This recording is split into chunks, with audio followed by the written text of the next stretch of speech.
Hello students, how are you? I hope you will be fine and safe. Today we are going to learn 1.2. In the previous lecture we have learned first poem. Now we are going to learn lesson number 2. Name of the lesson, a synopsis, the Swiss Family Robinson. So what is synopsis? Synopsis is a summary. Okay, it is a summary, and the Swiss Family Robinson is the name of novel. It is adventure novel. So a synopsis, the Swiss Family Robinson, means a summary of the adventure novel.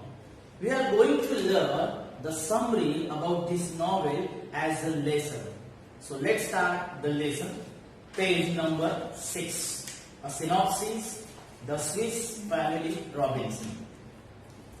The Swiss Family Robinson is a well-known adventure novel that people of many countries have enjoyed for more than 200 years. It is a famous, popular novel. ये बहुत ही famous novel है, popular novel है, जिसको 200 सालों से लोगों ने enjoy किया है, उसको पढ़ना enjoy किया है. It has also been made into graphic novels and films. मतलब इस नॉवेल का जो ट्रांसलेशन है वो ग्राफिक में किया गया है और उसकी फिल्म्स भी बनाई गई है. The novel written by the Swiss clergyman John David Wyss is not just an adventure. Okay, novel was written by Swiss clergyman. What is clergyman? Clergyman is a priest. Religious person, जिसको हम धर्मगुरु बोलते हैं हिंदी में या मराठी में. तो एक स्विट्जरलैंड का एक क्लर्जीमैन था, प्रिस्ट था, जॉन डेविड विस. उसने ये नॉवेल लिखा है. And it is not just adventure, it aims at teaching young people values like self reliance, determination, love for your family, cooperation and prudent use of resources. So Swiss family Robinson ये एक adventure novel ही नहीं है, उसके साथ साथ हमें values सिखाने वाला ये नॉवेल है. तो वैल्यूज कौन कौन सी? तो सेल्फ रिलायंस, खुद के ऊपर मतलब दूसरों के ऊपर डिपेंड ना रहना, self dependent. Determination is a strong decision. You have to decide that I will do this thing, I will not depend on anyone. Love for your family, cooperation, एक दूसरे को कोऑपरेट करना, हेल्प करना. And prudent means ample use or wise use of resources. हमारे पास जो resources है, sunlight है, water है, उसका एक वाइज यूज करना. आज होता क्या है कि हम इनका बहुत ही ज्यादा तरीके से यूज करते हैं, चाहे सनलाइट हो, चाहे वाटर हो, चाहे वुड हो. ओके, तो इनका वाइजली यूज कैसे करना है, ये सब वैल्यूज है. ये वैल्यूज लेसन हमें सिखाता है या ये नॉवेल हमें सिखाता है. It also has good lessons relevant in natural sciences, good husbandry and even mathematics. इस नॉवेल में अच्छे लेसन्स है जो हमें सिखाते हैं. क्या सिखाते हैं?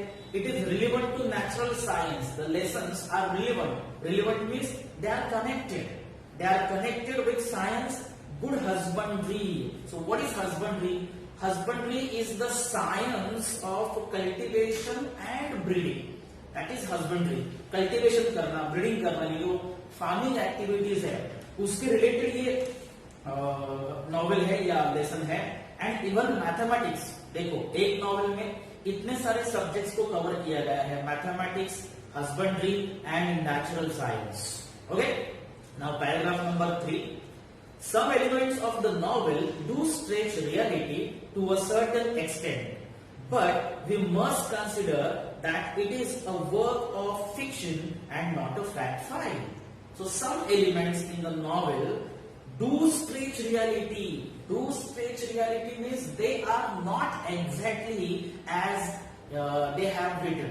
मतलब वो रियलिटी के बाहर भी हो सकते हैं. हमें कभी कभी मतलब पढ़ने पर ऐसा लग सकता है कि ये रियलिटी नहीं है. कुछ एलिमेंट्स ऐसे हैं कि they do not show reality to a certain extent, but we must consider, हमें ये समझना चाहिए क्या, it is a work of fiction. Work of fiction. Fiction क्या है? Fiction is a collection of information. It's information. Okay, it is not a story. It is not a fact file also, मतलब सच हुआ है या नहीं हुआ है हमें पता नहीं, it's a collection of information, we must consider this thing. Given below is a synopsis and outline of its basic story. अब ये जो है lesson, it's a outline, it's a summary, it is information about the basic stories of this novel, The Swiss Family Robinson. Okay, next paragraph. William, Elizabeth and their children had been traveling in a ship when the ship was caught in a great storm. The other passengers evacuated without them. Okay, और वो जब सब ship में travel कर रहे थे तो वो तूफान में फंस गए और जो दूसरे पैसेंजर्स थे उस वक्त इवैक्यूएट हो गए. इवैक्यूएट का मीनिंग दिया है लेसन के बाजू में जो ग्लॉसरी है. Evacuated means left the ship to save themselves. So other passenger left the ship, maybe they had jump into the sea to save their life. दूसरे लोगों ने खुद की जान को बचाने के लिए शिप को लेफ्ट किया, छलांग लगाई समुद्र में. William and his family including young children Fritz, Ernest, Jack and Franz were left to survive alone. इतने ही लोग शिप पर रह गए, बाकी सभी लोगों ने अपनी जान बचाने के लिए शिप को छोड़ दिया, छलांग लगाई. They weathered the great storm waiting in the ship's hold. Weathered, okay? Weathered means what? Damaged. Okay? Ship को बहुत सारा डैमेज भी हुआ तूफान की वजह से. They weathered the great storm waiting the ship's hold. मतलब शिप को डैमेज होने के बावजूद वो शिप में बैठे रहे सरवाइव होने के लिए, बचने के लिए, तूफान थमने के लिए.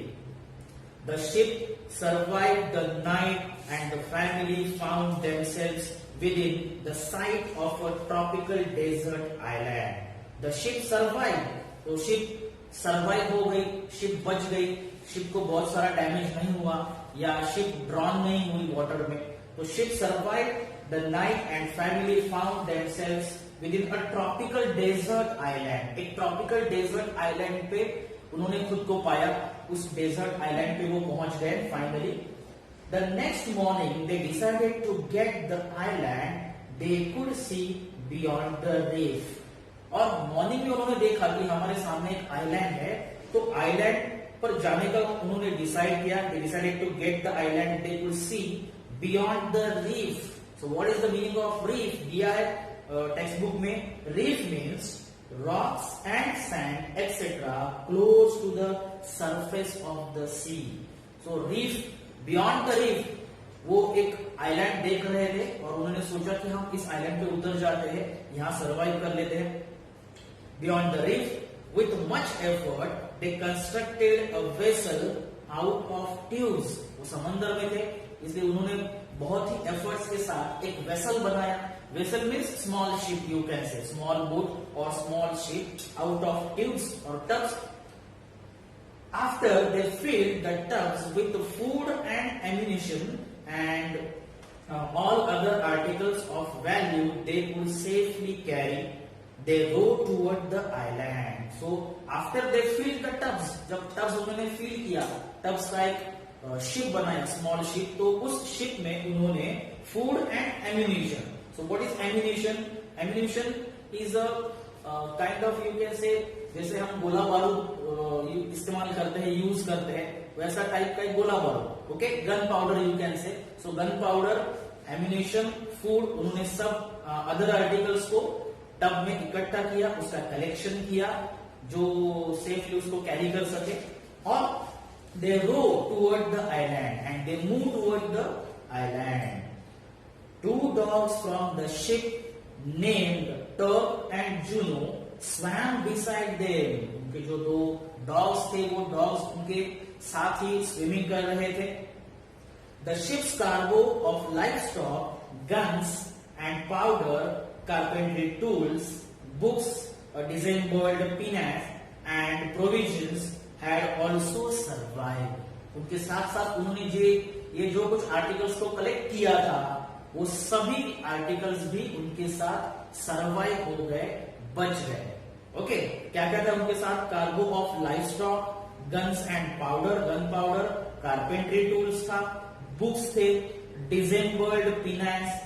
पिनास means what? Pinnace is a boat. Okay, you can say things of boat, और pinnace is a small boat, disassembled boat, जिसको डिसेंबल किया गया है.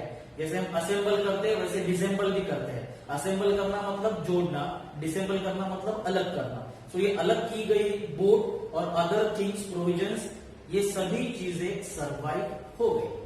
Okay, next paragraph. Over the next few days William, his father, attached the floatable old kegs to one another and built a bow that curved around them.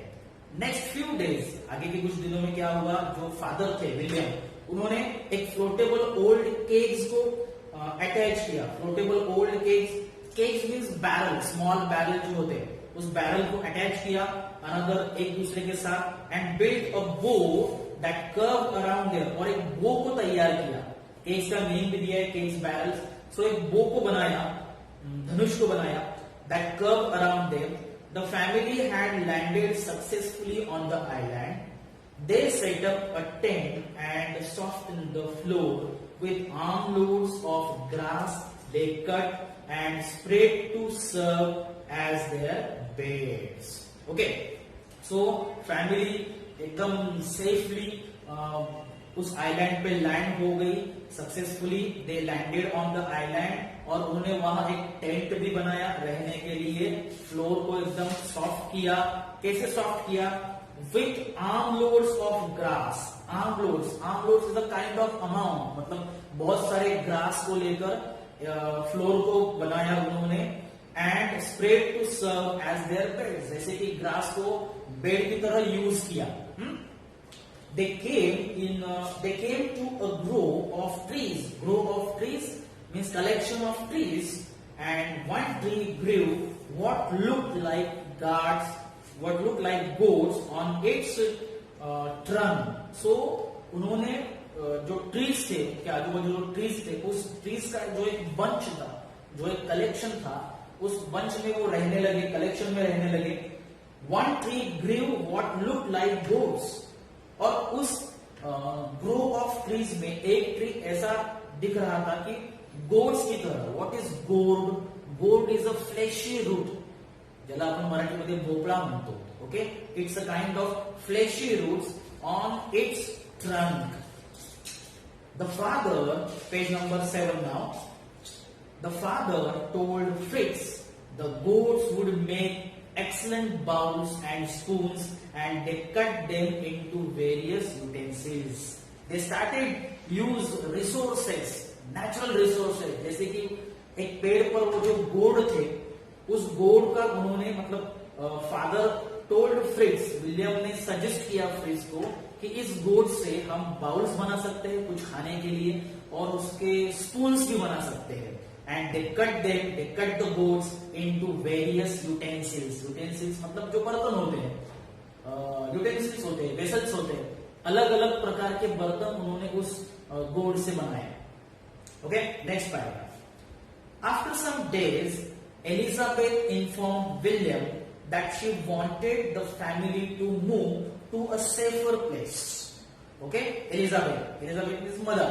Mother suggested William that that place was not safe for family, and she wanted the family to move to another safer place. Their current camp was not only exposed but also very dry and hot. क्या problem था current camp में, current place में? कि वो जो current place था वो expose था. एक्सपोज मीन्स ओपन था, and it was very dry and hot. If they build a house in one of the large trees, they would be safe from jackals. तो mother ने suggest किया कि अगर एक उनका होम किसी लार्ज ट्री पर होता है तो वो जैकल से सेफ रहेंगे, और they would be safe from jackals and other dangerous things, you can से. She described a perfect tree for the project, one whose trunk was nearly 40 feet in diameter. So अब उन्होंने decide कर लिया था कि एक पेड़ पर उनका नया घर होगा, तो जैसे एलिजाबेथ ने सजेस्ट किया था कि अब हम एक पेड़ पर घर बनाएंगे जैकल से सेफ रहने के लिए। Jackal you know kind of wild animal. तो उसके बाद एलिजाबेथ ने एक ट्री को भी सजेस्ट किया, कि परफेक्ट ट्री था वो for the home, one whose trunk was nearly 40 feet in diameter. उसका जो डायमीटर था वो डायमीटर नियरली 40 फीट था, मतलब इतना बड़ा डायमीटर जिसे बोलते हैं, डायमीटर आपको पता है, इतने बड़े डायमीटर वाले पेड़ पर उन्होंने घर बनाने का डिसाइड किया। The branches were very long and extended straight out from the trunk. The branches were very long, बहुत ही long उसके branches थे और extended straight out from the trunk, making them perfect platforms for the structure. बहुत उनका जो structure था, home का structure, house का स्ट्रक्चर, उस स्ट्रक्चर के लिए वो ट्री एक परफेक्ट प्लेटफॉर्म था, एक परफेक्ट जगह थी घर बनाने के लिए। Later when determining the height of the lowest branches, the father taught the boys geometry and how to use triangles to measure big objects. उसके बाद फादर ने क्या किया? When determining the height of the lowest branches, when they had to decide the height, उनको height decide करना था कि मतलब जमीन की कितने ऊपर लेना है या नीचे लेना है। So when they had to determining the height of the lowest branches, the father taught the boys geometry. Father ने बॉयज को ज्योमेट्री सिखाया। ज्योमेट्री मतलब आपकी तरह नहीं कि आप बुक्स लेते हो और उसमें से थ्योरम्स लर्न करते हो। फादर ने एक्चुअल ज्योमेट्री सिखाया with the help of nature. So father taught the boys geometry and how to use triangles. Triangles को कैसे यूज करना है, जैसे हम ट्रायंगल निकालते हैं, लेकिन उनको ट्रायंगल्स को यूज करना था टू मेजर बिग ऑब्जेक्ट्स। बड़े बड़े जो ऑब्जेक्ट्स थे या बड़े बड़े जो ब्रांचेस थे, अगर उनको मेजर करना है तो ट्रायंगल्स को कैसे यूज करना है, ये फादर विलियम ने उनके बच्चों को सिखाया। He measured a defined distance from the trunk and then he calculated angles using several major rods, determining that the lowest branch was 30 feet off the ground. पहले उन्होंने डिस्टेंस को डिसाइड किया from the trunk. Trunk जो होता है पेड़ का trunk, आपको पता है कि हम ट्रंक किसे कहते हैं। जैसे हमने ये पेड़ निकाल लिया, so this is a trunk. Okay, so उन्होंने डिस्टेंस डिफाइन किया ट्रंक से and then he calculated angles, और एंगल्स को कैलकुलेट किया जैसे आप कैलकुलेट करते हो स्केल से, वैसे उन्होंने एंगल्स को कैलकुलेट किया using several measured rods. Rods were like scales at that time. जैसे आप स्केल्स जो मेजर होती है उनका एक मेजरमेंट होता है, वैसे rods kind of sticks you can से। एक स्टिक्स उन्होंने लिया, उस स्टिक्स को, वो स्टिक्स मेजर थे। जैसे अगर मान लीजिए कि हमने 3 अलग अलग स्टिक्स ले लिए तो उसका हो जाएगा ट्रायंगल, और वो भी सेम मेजरमेंट या अलग अलग मेजरमेंट। ओके, तो इस तरह से उन्होंने अलग अलग रॉड्स को यूज करके डिटरमाइन किया डिस्टेंस को, that the lowest branch was 30 feet of the ground. Okay, that was the measurement of father. Next paragraph, the man knotted a rope at certain intervals and attached pieces of bamboo on each knot. तो कैसे उन्होंने किया ये सब? man knotted a rope को not किया at a certain intervals मतलब certain places, certain stops, and attached pieces of bamboo को attach किया उससे in each knot. Thus they created the ladder. जैसे हमारा लैडर होता है, तो उन्होंने एक रोप को लिया और रोप को एक सर्टन इंटरवल्स पे नॉट किया, वहां नॉट लगाई और वहां बांबू लगाए, और इस तरह से उन्होंने बनाया लैडर। आपको लैडर पता है, ओके, आपको रेडीमेड लैडर मिलता है, लेकिन with the use of natural things, with the use of bamboo, they made ladder in this way. Okay, Thus they created their ladder. Father returned to the beach and collected driftwood, thinking it would be perfect to build a sledge. Okay. Father returned to the beach and collected driftwood. Driftwood क्या है? जो पानी के बहाव में बहकर आता है, वो वुड उन्होंने कलेक्ट किया कि वो एक परफेक्ट स्लेज होगा. Sledge is like a vehicle. और ओके, तो यहाँ हम स्टॉप करते हैं. अगले वीडियो में हम अगला लेसन देखेंगे. Thank you.